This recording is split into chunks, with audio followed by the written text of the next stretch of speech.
welcome to our channel. In today's video, we'll be diving deep into the world of herpes and its various strains, based on research from Richard J. Whitley and many other experts. Stay tuned to learn more about this common, yet often misunderstood virus. But before we get started, I have a question for you. Why, when someone develops cold sores on their genitals and lips, are they typically only tested for HSV-1 and HSV-2? Why not for other viruses in the same family? Interestingly, many people who have HSV-1 and HSV-2 are also infected with Cytomegalovirus, Epstein-Barr Virus, and Rubella. Yet their doctors never suggest testing for these additional viruses. Despite these viruses causing different health issues, the focus remains on HSV alone, which leads to suffering continuously.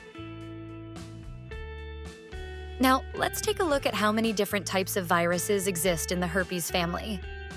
The Herpes virus family, known as Herpesviridae, includes a large number of viruses that can infect both humans and animals. In humans, there are 8 well-known types of herpes viruses, each causing different types of infections. First, Herpes Simplex Virus Type, HSV-1. Common infections: oral herpes, cold sores, sometimes genital herpes. Transmission: primarily through oral contact, but can also be transmitted through genital contact. Second Herpes Simplex Virus. Type: HSV-2. Common infections: genital herpes, sometimes oral herpes. Transmission: primarily through sexual contact. Third Varicella-Zoster Virus, VZV. Common infections: primary infection, chickenpox, varicella. Reactivation: shingles, herpes zoster. Transmission: highly contagious, spread through respiratory droplets and direct contact with lesions. Fourth Epstein-Barr Virus, EBV. Common infections: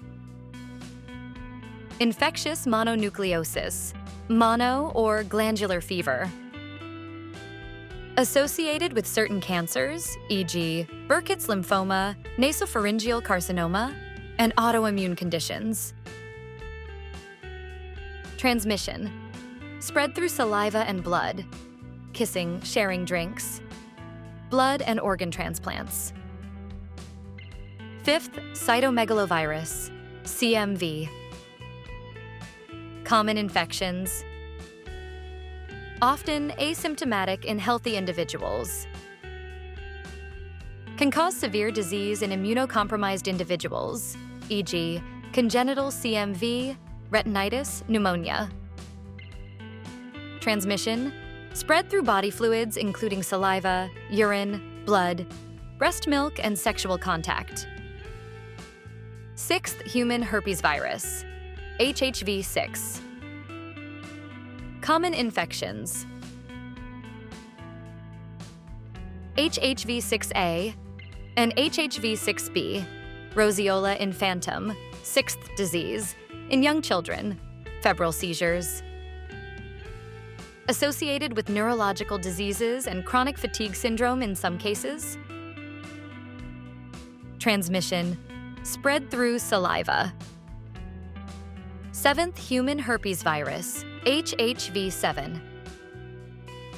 Common infections: similar to HHV-6, it can cause Roseola infantum. Often co-infects with HHV-6. Transmission: spread through saliva. And eighth Kaposi's Sarcoma-Associated Herpes Virus, KSHV. Human herpes virus, 8, HHV-8. Common infections: Kaposi's sarcoma, a type of cancer that forms in the lining of blood and lymph vessels, especially in immunocompromised individuals like those with HIV/AIDS. primary effusion lymphoma and Castleman's disease.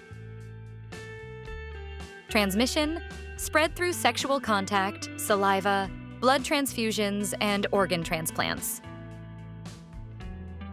In summary, the Herpesvirus family includes HSV-1, oral herpes, sometimes genital herpes; HSV-2, genital herpes, sometimes oral herpes; VZV, chickenpox, shingles; EBV, mononucleosis associated with certain cancers; CMV, often asymptomatic severe disease in immunocompromised individuals; HHV-6, Roseola infantum, neurological conditions; HHV-7, similar to HHV-6, often co-infects with it; KSHV, HHV-E8, Kaposi's Sarcoma-Associated cancers. These viruses share the common feature of establishing lifelong infections in their hosts, often remaining latent in the body and potentially reactivating under certain conditions, such as stress, illness, or immunosuppression. When someone experiences an outbreak, they're usually prescribed antiviral medications like Acyclovir or Valacyclovir for a week, or sometimes longer, depending on the severity of the infection. However, these medications come with their own set of side effects. You must try our herbal formula, which are available in the open market.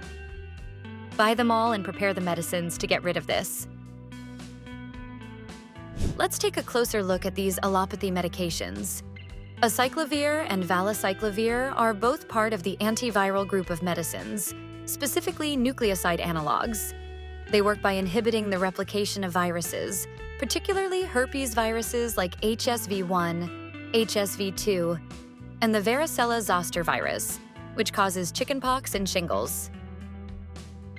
Acyclovir is the original antiviral drug, while Valacyclovir is a prodrug of Acyclovir. Valacyclovir is converted into Acyclovir within the body, allowing for better absorption and longer-lasting effects, meaning it can be taken less frequently than Acyclovir. Now, when your healthcare provider suggests you get tested for HSV-1 and HSV-2, it's important to be smart about it. Only get the tests for IgG antibodies, not IgM, because IgM testing is not necessary and could save you money. And you must also get checked for most common viruses, which comes along with these viruses like CMV, Rubella, and EBV, so that you can take care of your health and don't spread it to your loved ones unknowingly. Now, when your healthcare provider suggests you get tested for HSV-1 and HSV-2, it's important to be smart about it. Only get the tests for IgG antibodies, not IgM, because IgM testing is not necessary and could save you money and also include these viruses: CMV, IgG, Rubella, IgG, EBV, IG in your blood work test. So, what is the window period for these tests? The window period refers to the time between the initial infection and when a test can reliably detect the virus or the body's immune response to the virus. Here's a quick rundown. Viral culture and PCR tests. These tests can detect the herpes virus itself and are most effective during an active outbreak when there are visible sores. PCR can even detect viral DNA when the person is asymptomatic but shedding the virus. IgM antibody test. IgM antibodies generally appear first after an HSV infection, usually within 7 to 10 days. But this test is not highly reliable for herpes, as it may not distinguish between HSV-1 and HSV-2 and can produce false positives. IgG antibody test. IgG antibodies take longer to develop but are more reliable for confirming past exposure to HSV. They typically become detectable 2 to 12 weeks after infection, with most individuals showing positive results by 12-16 weeks. To summarize, knowing the window period is crucial for interpreting your test results accurately. If you test too early, especially with serologic tests like IgM or IgG, you might get a false negative because your body hasn't produced enough antibodies yet. In cases of recent exposure or early symptoms, it may be necessary to repeat testing after the window period has passed to get accurate results. Thanks for watching. If you found this video helpful, share it with your loved ones. Don't forget to like, subscribe, and hit the bell icon for more in-depth health content. If you have any questions or thoughts, drop them in the comments below. We'd love to hear from you. Stay informed, stay healthy, and see you in the next video. Satmi.